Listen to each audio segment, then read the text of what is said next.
Hola, bienvenidos al canal de auditoría de contratos, en el que hablamos de los costes en la contratación pública, y particularmente, en esta colección de vídeos, de su aplicación en el presupuesto base de licitación.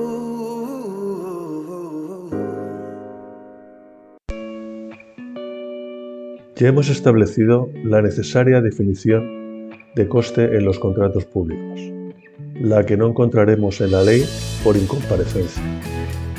Asimismo, también hemos establecido cuáles son las 5 condiciones básicas de admisibilidad de los costes para ser cargados a los contratos públicos. Si bien en esta presentación incluiremos una condición nueva que se añade a las anteriores. También hemos definido el concepto de elemento de coste.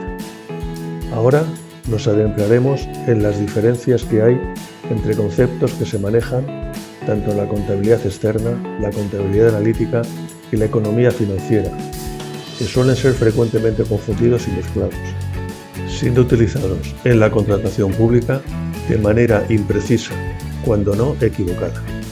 Estos conceptos son coste, gasto, inversión y pago.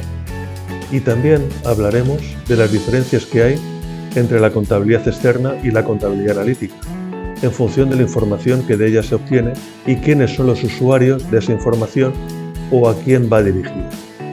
En el vídeo anterior se enunciaron las condiciones de admisibilidad de los costes atribuibles a los contratos públicos, que, como he dicho, son las 5 que aparecen en esta diapositiva. Pero como he anunciado anteriormente, se añadirá uno nuevo más adelante, del que explicaré su porqué.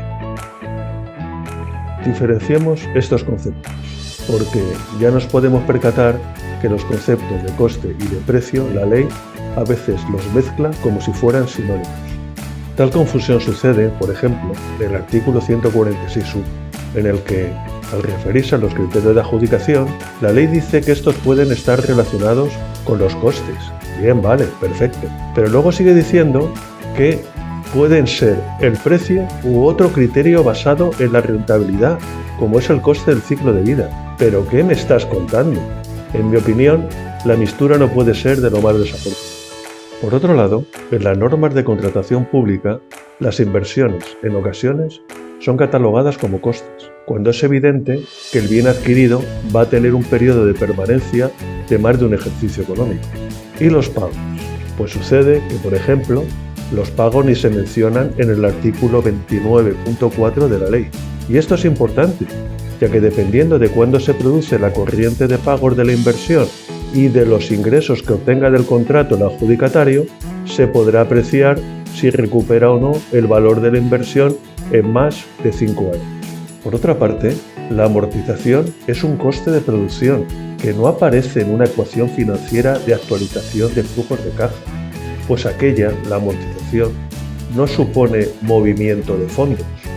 Entonces me pregunto, ¿a cuento de que el artículo 29.4 de la ley hace mención al coste de la amortización de una inversión en activo fijo, se supone, cuando este coste sea relevante, criterio todavía sin definir, en la prestación del suministro o del servicio? Así que mezcla coste de producción de la prestación, un concepto económico, con periodo de recuperación de la inversión. ¿Se referirá a la actualización de los flujos de caja que tienen un componente financiero?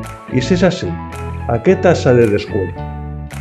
Y luego, la ley va y dice que el concepto de coste relevante será objeto de desarrollo reglamentario. Miedo me da.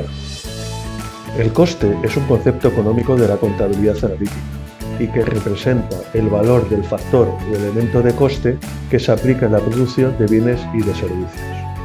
Son factores o elementos de coste, por ejemplo, la hora trabajada, que se emplea en la producción y por tanto es coste de producción el número de unidades que han sido medidas. También es coste de producción el elemento o factor que representa una pieza de material que se emplea en la producción y por tanto es coste de producción el número de unidades que han sido medidas.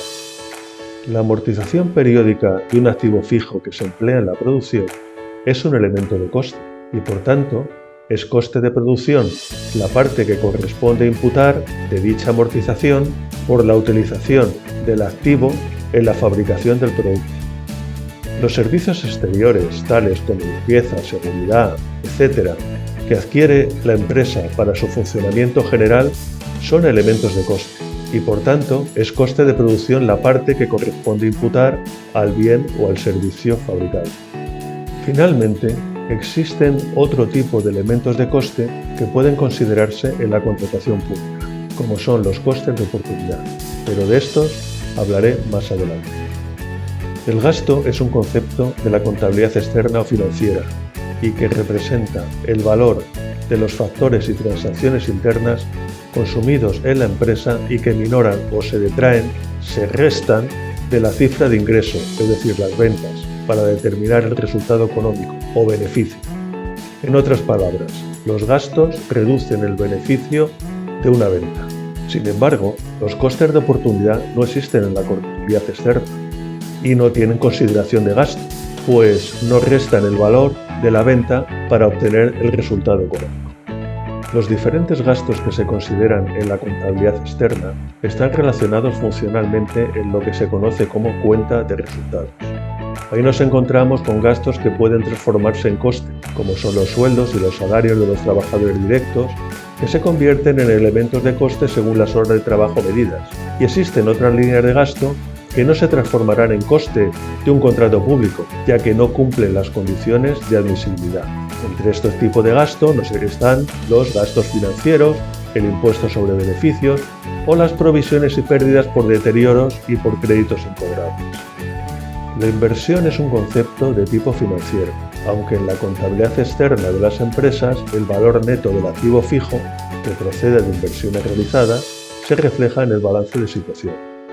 Una inversión se trata de la adquisición de un bien tangible o intangible, pero también puede ser de tipo financiero, tales como bonos o acciones de otras empresas, que no se consumen totalmente en un ejercicio económico, sino que se utilizan a lo largo de varios ejercicios. Es el gasto de la amortización periódica del bien tangible o intangible que se emplea en la producción lo que se traslada al coste de producción como elemento de coste, en función del criterio de imputación utilizado. Ahora bien, no toda amortización de bienes tangibles o intangibles son trasladables como coste de producción en un contrato público. Y me estoy refiriendo a la amortización de un elemento intangible que es el fondo de comercio. La amortización del fondo de comercio no es admisible de imputación a un contrato público. Por tanto, no tiene sentido considerar como elemento de coste todo el gasto de amortización de una instalación que se emplea en la ejecución de una obra, cuando dicha instalación o maquinaria puede ser empleada en más de un lugar que no tiene nada que ver con la obra que se está ejecutando. Y me estoy refiriendo particularmente a la inconsistencia que establece el artículo 132d del Reglamento General de la Ley de Contratos de las Administraciones Públicas. Finalmente, pago significa salida de fondos monetarios de la tesorería de la empresa. Por tanto, es un concepto de tipo financiero, aunque también se registra en la contabilidad externa para obtener el saldo de la tesorería y reflejarlo en el balance. Y aquí aparece la sexta condición para la admisibilidad de coste de un contrato público. Si el adjudicatario no ha satisfecho, por ejemplo, sus cuotas obligatorias a la Seguridad Social, el coste imputado al contrato debe ser corregido convenientemente en el valor de la hora trabajada, pues no ha pagado a la Seguridad Social sus cotizaciones debidas. Y si el contratista, que está obligado a abonar a los subcontratistas y suministradores el precio pactado en los plazos y condiciones que indica el artículo 216 de la Ley de Contratos del Sector Público, si se encuentra en mora con ellos, los elementos de coste que incorpore en el objeto del contrato procedentes de aquellos suministradores no deben tener la consideración de coste admisible. La contabilidad de costes tiene como objetivo la toma de decisiones en el ámbito de la producción, como por ejemplo, decidir si se debe comprar o fabricar, continuar con la producción o no de un producto o evaluar si la gestión de un director de planta ha sido buena o mala. La contabilidad externa financiera consiste en información acerca del conjunto de las empresas. Está destinada tanto a personas que estén al cargo de la organización de la empresa como a personas externas a la misma que tengan interés y el derecho a ser informados sobre los acontecimientos económicos que ocurren en ella. La contabilidad externa, de algún modo, es el origen de la contabilidad analítica, ya que, normalmente, los sistemas de gestión de las empresas son de entrada única de datos, y los de tipo económico se registran primeramente en la contabilidad financiera. Luego, los que son pertinentes se utilizan en la contabilidad analítica o de costes.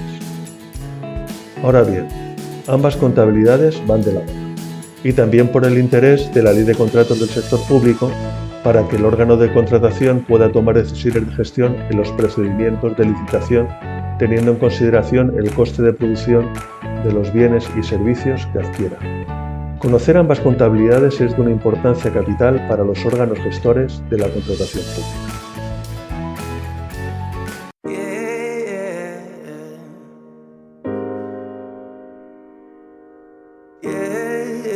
Y hasta aquí el contenido de este vídeo. Os espero en el siguiente.